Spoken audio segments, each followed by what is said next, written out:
Shekhar counter ఇచ్చారు. కేసీఆర్ బయటికి రావడం కోసం తాము వెయిటింగ్ అని, ఫామ్ హౌస్ నుండి బయటకు వస్తే ఎట్లా ఉంటుందో చూడాలని ఉందని ఎద్దేవా చేశారు. 9 సంవత్సరాలు రాష్ట్రాన్ని దోచుకొని ఫామ్ హౌస్లో ఉండి ఇవాళ బయటకు వస్తా అంటున్నాడని ఫైర్ అయ్యారు. ఇక మీరు విధ్వంసం చేసిన ఆర్థిక వ్యవస్థను గాడిలో పెట్టడానికి ఇంకా కాంగ్రెస్ ప్రభుత్వానికి సమయం పడుతుందని అన్నారు.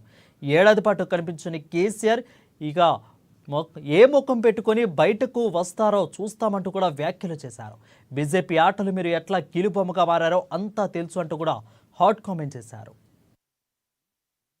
కేసీఆర్ జీ మీరు బయటికి వస్తే ఎట్లుంటుందో చూద్దాం, వెయిటింగ్ ఇక్కడ.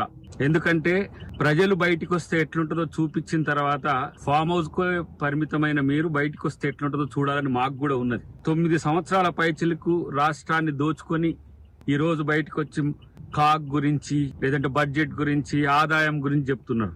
మీరు విధ్వంసం చేసిన ఆర్థిక వ్యవస్థను గాడిలో పెట్టడానికే ఇంకా కాంగ్రెస్ ప్రభుత్వానికి సమయం పడుతున్నది.